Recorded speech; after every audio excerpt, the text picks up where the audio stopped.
Megan Schnabel, and welcome to the first ever All House Festival. I hope you've been enjoying the day so far, and if you're just tuning in now, welcome. The festival was put together by the All House Dance Collective, and if you don't already know who they are, you definitely should. They are an incredible group of people, artists, performers, dancers, and they have put together this free and accessible event for y'all to enjoy. So go show them some love, follow them on Instagram, donate to their fundraiser if you can, and show the artists that are performing today some love as well. Follow them on Instagram, let them know how much you enjoyed their set, and tell all of your friends to tune in as well. It's going to be going all day long, so make sure to share the event and let people know what's up. I am so excited to be here today. I am going to be reading some poems that I have written over the years, and I hope you enjoy them. I hope you get something from them. Maybe it inspires you to write. It has been something that has helped me get through some really hard times, and it's really let my creative energies flow. So sit back, relax, get a cup of tea, and enjoy some of my poetry. This first one is called Cork.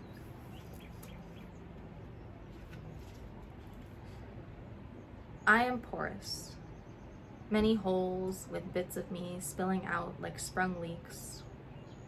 I stick corks in them, plug myself up, keep it inside, keep it inside, keep it inside. If I leave them in, will they stick forever, permanently sealing me in this leaking vessel? I could explode. Will you watch? Let the dam break, see all of me at once. Will you bathe in me? Colors and warmth and poison, it will all come at once if you let it. Would you let yourself drown in me? I promise it will be glorious. I will help clean up after. But be careful, or you will be sponge and the stains will not wash out.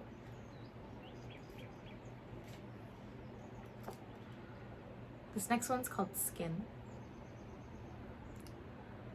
I wrap my arms around you, your skin soft and smooth, softer than I've ever remembered. I press my fingertips into the fleshy bits and feel them squish like fresh bread. It is comforting, soft, and humble. I could hold you for hours with my eyes closed. I am afraid to open them, afraid to see you in the mirror, afraid it will tell me, as it has time and time again, this body, this not good enough body, my not good enough body, my body is not worthy of soft touch, kisses, or love. Only the weight of the world and the hands of those who do not see it kindly.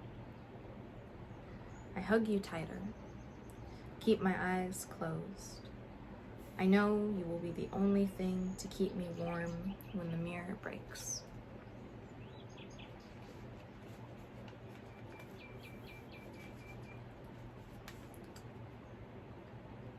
And this next one is called Run, and it's actually dedicated to a friend of mine who passed away this year. So, you visit me in my dreams often.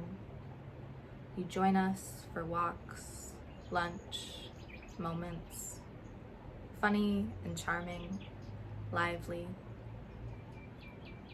You know that you are dead. Everyone else does too. But I'm still glad you're there.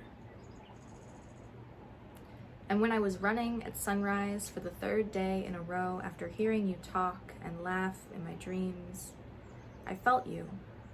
I swear I felt you, running with me full tilt, and you wouldn't let me stop, and I started crying and sprinting and feeling you for the first time since you left us. I will keep running for you. Please, keep coming back.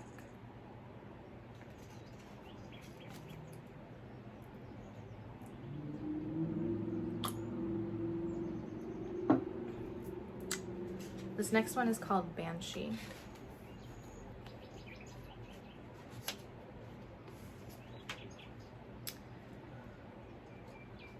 The phone rings like a banshee screaming in the stillness of night. I immediately rise from my grave, rigid in cold sweats, mourning the sleep I'd never get back. When I answer, a voice, chipper and in another time zone, tells me what I already know. She asks if she can connect me to the banshee in need of counsel, as if I have a choice, as if they have another option. As the call connects, I breathe deep. The final one I'll take for the night. My teeth clamp together, jaw tenses, ready to swallow the shrieking, ready to hold back the tidal wave in the depths of my throat. The banshee has a name, an age, a location, a story that explains why she cries at midnight to the sky, to anyone that will listen. Sometimes she is running from the demon that cursed her with losing her voice and power. I listen. My ears and my tongue and my brain and my heart are all disconnected, tending to her wounds as she presents them, tending to mine as they resurface. When the crying stops and she thanks me, I am reminded that this is what I signed up for. She never asked for this, so I thank her. Tell her the line is always open for banshees and ghosts and survivors who are still convincing themselves they will live long enough to breathe again.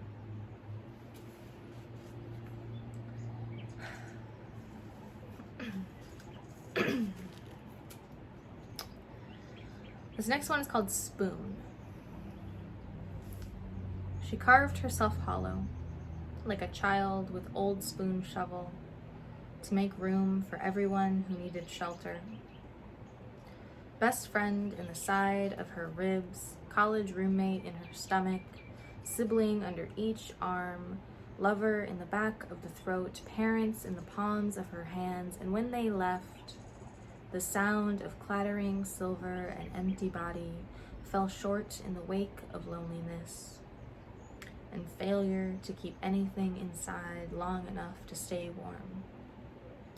Vacancy flashed in the color of her eyes until you crawled inside. The whisper of I love you receiving nothing but echo, and the whistling of bone and wind chill, and convinced her it was time to board up the broken windows and make it home again.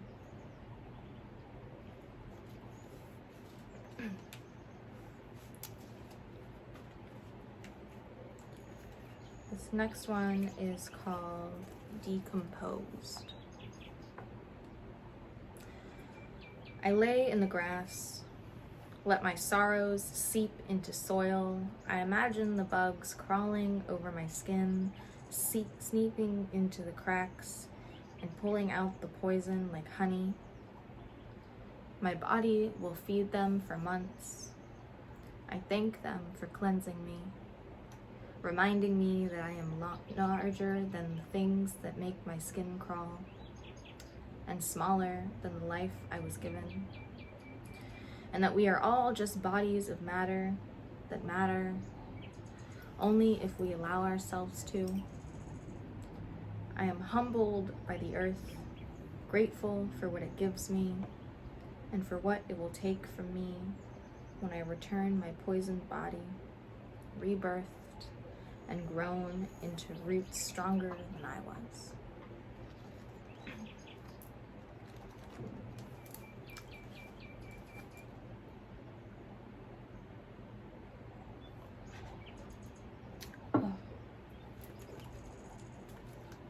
And this next one, I think got a couple more, but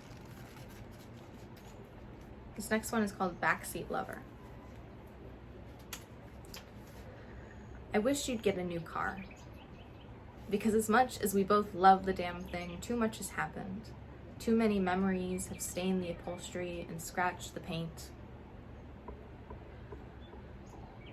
Every time I get in that car, it's impossible for us to be just friends, backseat lovers, front seat lovers. Even the bed of that truck is tainted with past I love yous and kisses and I'm sorries and tears and so much sex.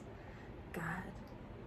It's as if the damn truck wants us to be together. We can't get in it without falling back into that place we once were. Eyes and hands all over, secret kisses and I love yous. And once you pull out of the driveway and I'm left standing in the headlights, I have to face the reality that you are no longer mine. You haven't been for years, except in that truck. And I don't know what it is. Maybe the cold forces us closer and the exhaust makes our memories fuzzy because we know it didn't work the last time or the time before or the time before that, but we can't remember why. I hope you drive home with the windows down to clear the steam on the windows and the fog in your head, because that's the only way you could possibly go home to her after being with me without howling, because I am left howling, wondering why you, why that truck, why can't you love me in the driveway?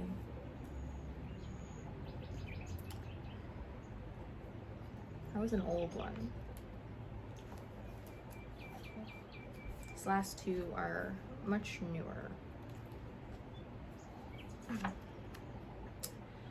And this one is called Change. When they ask you why you changed, tell them it was an act of resistance, a reawakening of bones gone cold. Remember what parts they wanted to stay, the parts that were not strong enough to hold you upright. Buckling knees, breaking voice, sacrifice after sacrifice of body and pieces of heart already broken. Remember them feeding off you like leeches, too fat and stagnant to fathom the breaking away from chains and poison fangs. Remember how much you've changed and how grateful you are for shedding skin and strong bones that will no longer bend until breaking for others. Tell them it was their fear of change that made you love it, embrace it, run to it, and never look back.